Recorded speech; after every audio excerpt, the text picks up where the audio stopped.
had the joy these past 5 months to get to know this beloved community and this holy ground we gather on. Ours is not a faith that readily offers answers to our theological questions, and as such, many do not recognize that what we do is religious, instead erroneously equating religion with dogma. Yet the very thing that truly makes what we do holy is that we have no shared dogma or belief system, and instead, the Unitarian Universalist path is more a communal, spiritual journey than even a personal exploration of faith. Ours is a faith rooted in our Unitarian Universalist principles. Our Unitarian Universalist principles that draws upon diverse theological influences, ultimately encouraging each of us to reason for ourselves in our search for truth and meaning.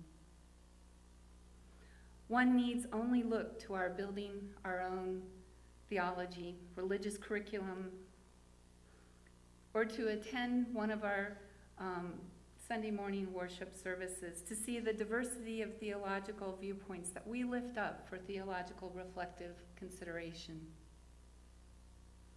This holy ground in which our Unitarian Universalist religion travels on is the path of our communal spiritual journey. It is a state of being and doing. A state of being and doing that is intricately connected to love as action and not so much as a feeling.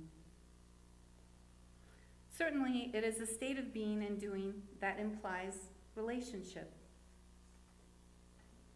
I define state of being as to exist, or to live, or to occupy, or to belong. Beloved is to exist in love, to live in love, to occupy love, and to belong to love. It is the act of being radically open to being loved, as well being love through our deeds and actions.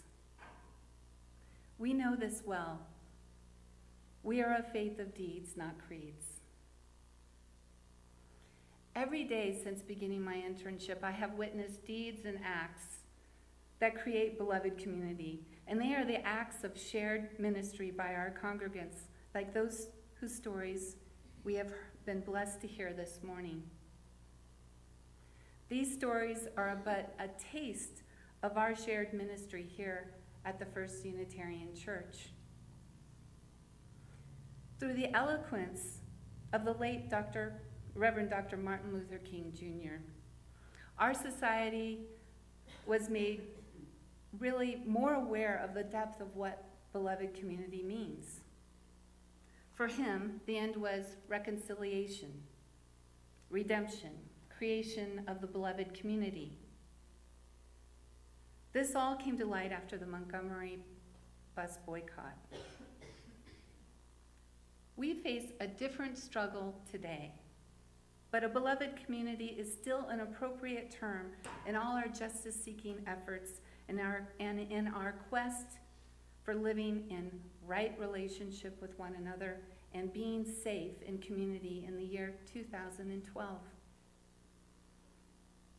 The term beloved community did not originate with Reverend Dr.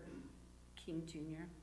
The concept was first brought to us in the early 1900s through the writings of an American philosopher, Josiah Royce.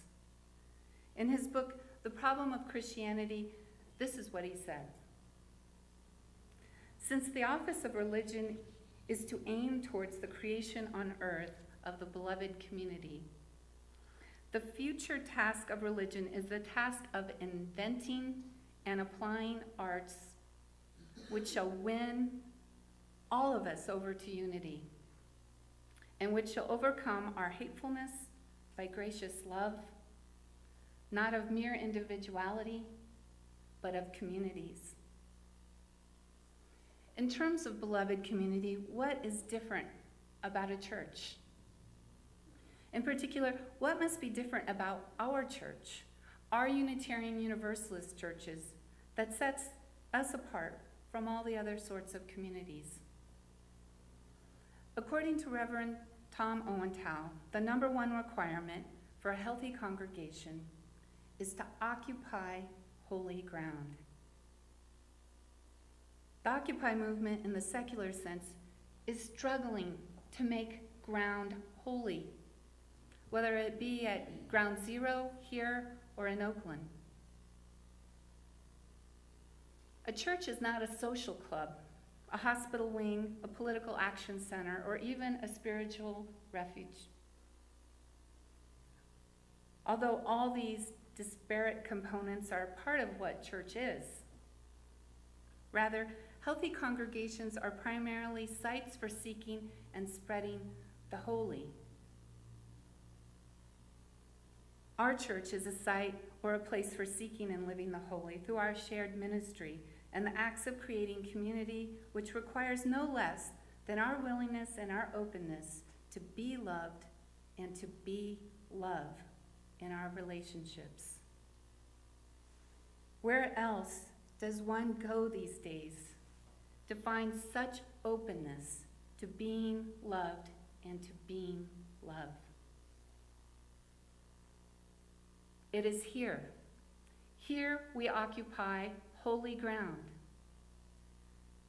So how do churches work? The subject is addressed under the rubric of ecclesiology. Ecclesia is the Greek word for a regularly convoked assembly.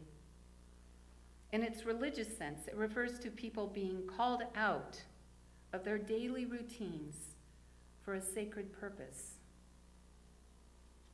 I love the term being called out. Is that not why we are here? Is that not why we gather the strength here to engage in holy work? By doing holy work, we focus on life larger than ourselves. We come to realize a greater purpose outside of our own wants and needs. We ask, who are we in relation to the soil, the sky, the animals, the plants, the deities, and society? How do we bring about justice and mercy in the world? These are all sacred topics. And our Unitarian Universalist churches are places where we ponder them and we act upon them. We Unitarian Universalists hold sacred tenets in common. And our Unitarian Universalist churches are the places we consider them. What are some of those sacred beliefs? That revelation is not sealed, but that religious and spiritual truth is constantly being discovered. That humankind is essentially good. That we are all held in the grasp of a universal, albeit unfathomable love. That we have the right to search freely and responsibly for truth and meaning, and that our consciences are the ultimate authority in religious matters. That we are obligated to extend justice and mercy to all living beings. That it is possible that we must work for a peaceful and united world. That we are obligated to protect and preserve the planet for the good of future generations. These are the beliefs that draw us together. We ultimately share very similar values. But are these enough? I want us to think more boldly about this church as a community, a beloved community, which can also be understood as be loved in community. Let's work together. Let's volunteer together. Let us build this community to where our deeds are known everywhere as acts of love. This community calls you calls you for a sacred purpose. It is safe being called out here. Unless all of us are more engaged as community rather than simply as a group of individuals, we will fall short of our great potential. Let us come together to love and to be loved. We are the beloved community.